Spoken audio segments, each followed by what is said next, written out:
name's Jane Russell. I'm the Funding Development Manager for Children in Distress. And I've lived in the town all my life. So let's start off by talking about the town, and perhaps you could tell us something about your earliest days and growing up in the town, what it was like. It was very free and easy. A lot more freedom, I think, than children have these days. We spent. My parents lived in Crown Square, which backs onto the churchyard and the hills behind, and we spent a lot of our days on the hills, playing, making dens, etc. If we were hungry at lunchtime, we came home, and if we weren't, we came home at tea time. I can't see children being allowed to do that these days. But, it was very free and easy. I lived next door to a family. There was 2 boys, and the eldest boy was my age, and he had a big maroon pedal car, and he and I used to get in this pedal car and go down the main street, down the middle of the road. So that tells you what the traffic was like then. I'm going back, I'm nearly 60, so I'm going back quite a long time. There were a lot more shops in the town then than there are now. There were 2 tailors and 6 pubs and various butchers, and you could just get everything you wanted in the town. You'd never go out of it. Did many people travel into Kirkby On to market do their days, shopping? On a market day. Market day was always very busy on a Wednesday, and they came from Bransdale and Farndale and all the villages round about. It was the main shopping day. And schooling?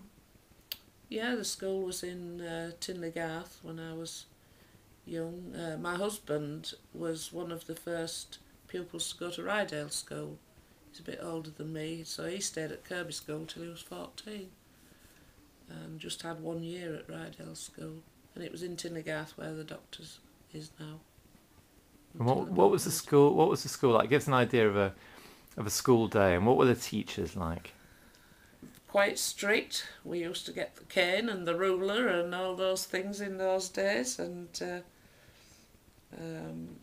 we did quite a lot of things that I think that they don't do so much now, like needlework, and the boys did woodwork, and it was the 3 R's, reading, writing and arithmetic in those days.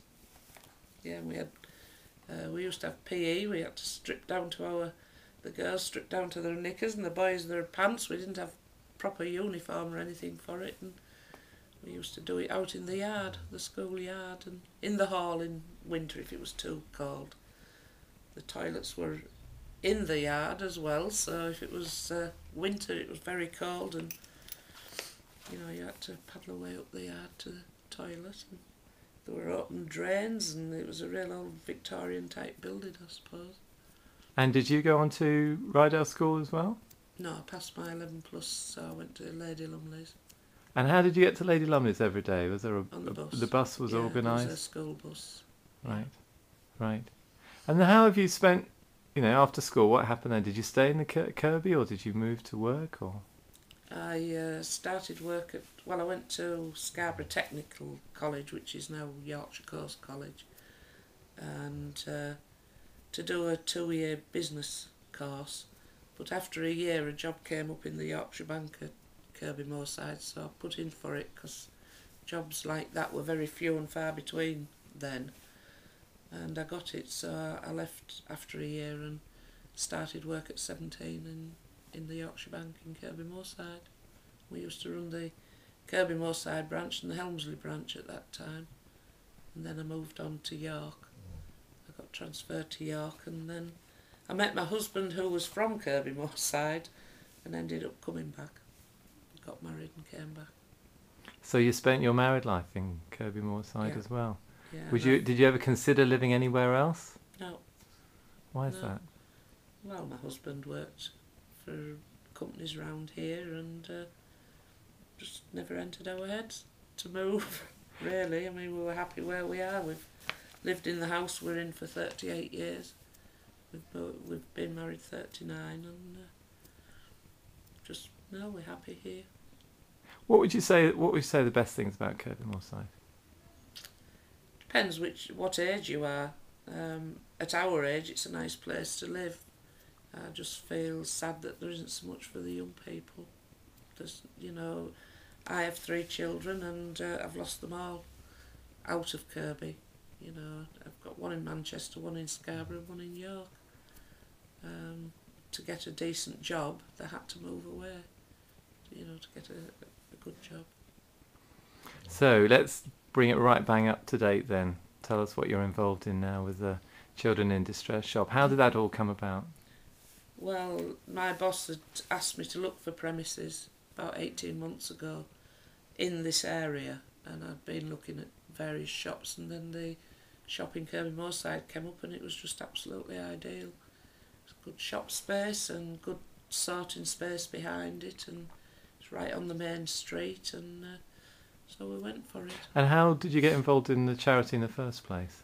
I used to be the school secretary at the primary school in Kirkbymoorside, and started by encouraging the children to do shoeboxes, Christmas shoeboxes, a lot of years ago, way back in about, I don't know, 1992.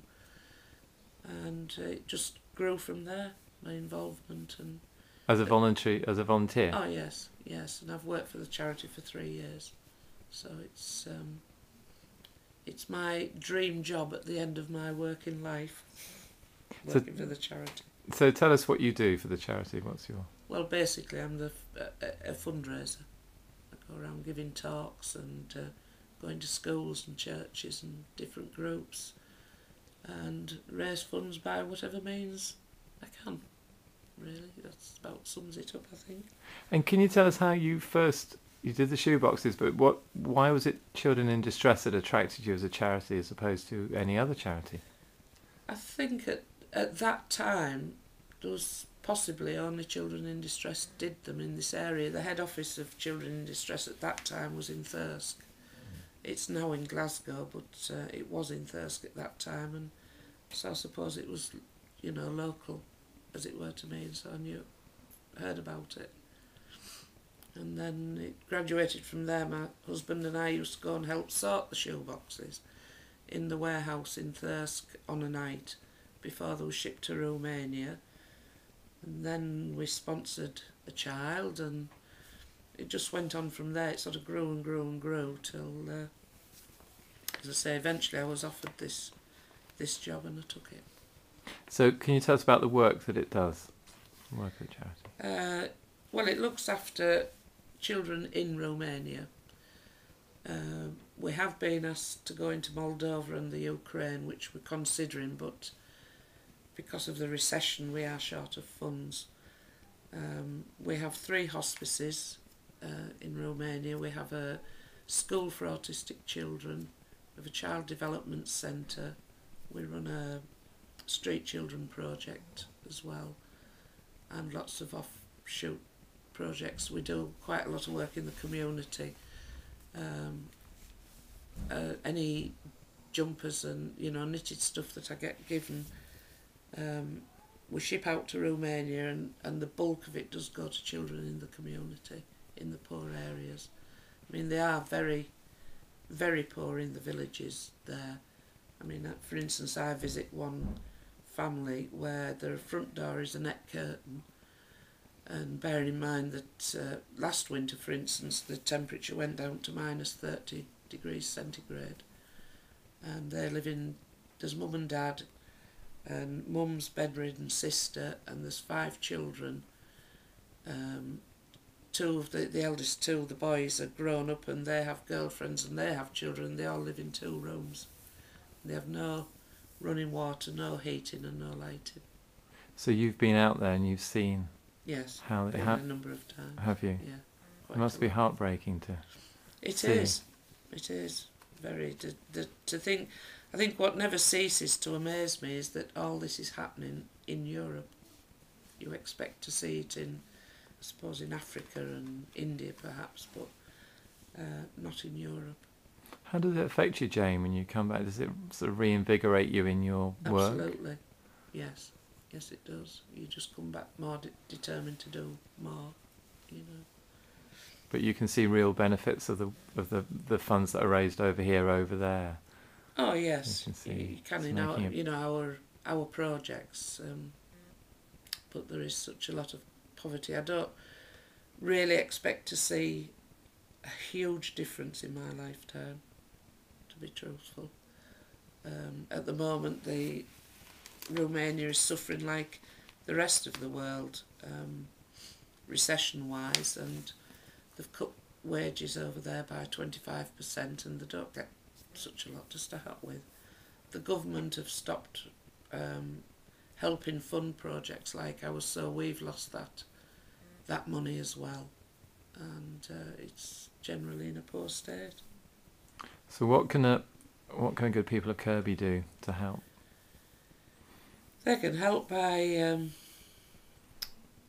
perhaps holding a small event, just a coffee morning. You know, some people think, oh well, it's only £100, but if 10 people are holding a coffee mornings in the area, that's £1,000, and it all does help. Every penny counts. In the shop there are some collection boxes. You can come and take a collection box, just have in your own home, and save your small change in it. I believe it says on them, give you small change to make a big change, and it does. You know, if plenty of people do it, it does help. We had a local man ran the London Marathon for us, Martin Lush, this year, and he raised £2,000, which was a fantastic amount. You know, and people like that, we do need people like him. And bringing unwanted things into the shop, presumably. Absolutely. Oh yes. And you can gift aid your donations in the shop. We've just started that, so that makes us another 25%. You know, it all helps. And lots of ladies knit for us, for the children over there. That's a big help. It would be an even bigger help if perhaps they raised a small sum of money to go towards transporting the goods as well. Because of course it's fantastic that we get so much given that way, but it is to pay for to be transported as well. And within the shop, do you need volunteer workers there? Yes, if you have a couple of hours to spare, Jill, the shop manageress, would be happy to have a chat with you and accept you in there. Yes, we can definitely do more volunteers. It's early days, but how's the shop doing? It's the initial signs are very good. Very good. It's been worthwhile as taking the gamble, as it were. It's obviously steadied out now from the initial opening, and no, it's doing okay. I'm very pleased with it.